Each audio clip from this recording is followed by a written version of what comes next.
Le clan Féroce connaît le sens du sacrifice.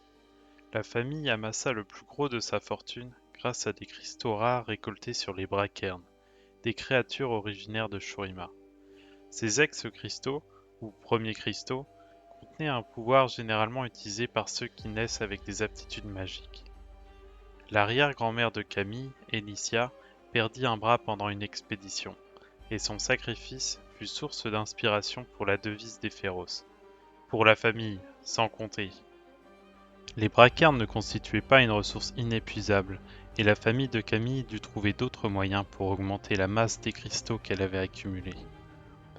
Grâce à des investissements secrets dans l'industrie technochimique et dans l'alchimie runique, ils développèrent des ex-cristaux synthétiques moins puissants mais plus faciles à produire.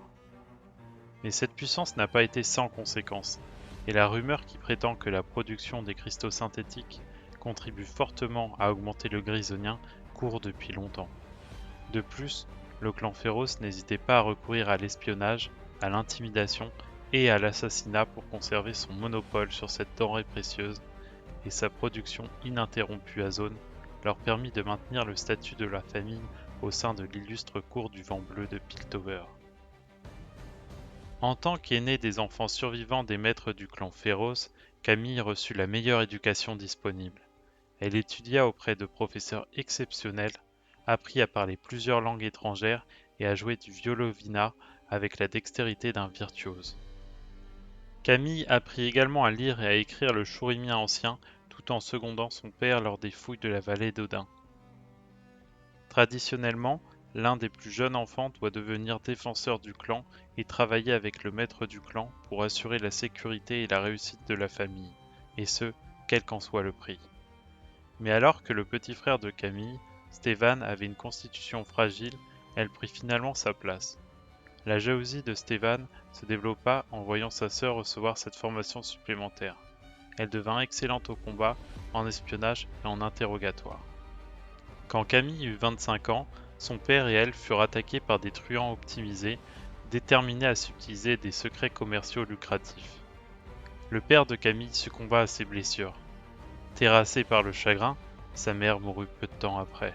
Stévan devint maître de clan et multiplia les recherches déjà dispendieuses du clan sur les optimisations Hextech afin de montrer qu'il avait l'étoffe d'un grand chef. Après un an de deuil, Stévan supervisa personnellement la nomination de Hakim Naderi, un jeune cristallographe prometteur venu de la ville côtière shurimienne de Belzoun, au rang de chef artisan de la famille. Camille demanda à Hakim une amélioration Hextech pour disposer d'une puissance supérieure à celle d'un corps humain normal. Hakim tomba immédiatement amoureux d'elle, et de leur travail commun et de leurs longues discussions sur Shurima naquirent des liens tels que Camille finit par partager les sentiments d'Hakim. Leur liaison devint plus ouverte car ils savaient que la chirurgie marquerait la fin de leur aventure amoureuse. Hakim passerait à d'autres projets au profit du clan et Camille reprendrait son rôle de principal défenseur de la famille.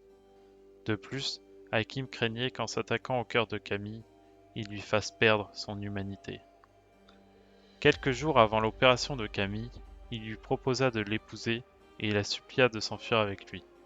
Pour la première fois de sa vie, Camille fut déchirée. Mais Stévan ne partageait pas ses états d'âme. Il avait besoin de Camille pour soutenir sa vision.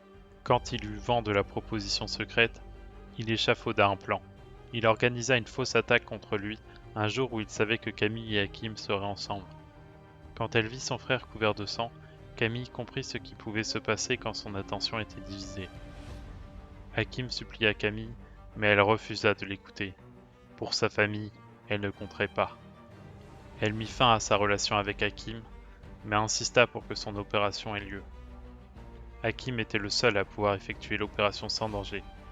Il procéda donc à l'ablation du cœur de Camille et le remplaça par un cœur Hextech avant de finalement démissionner. Quand elle s'éveilla, le laboratoire où Hakim et elle avaient passé tant de temps était désormais vide. Camille se concentra sur son travail, elle reçut des améliorations supplémentaires.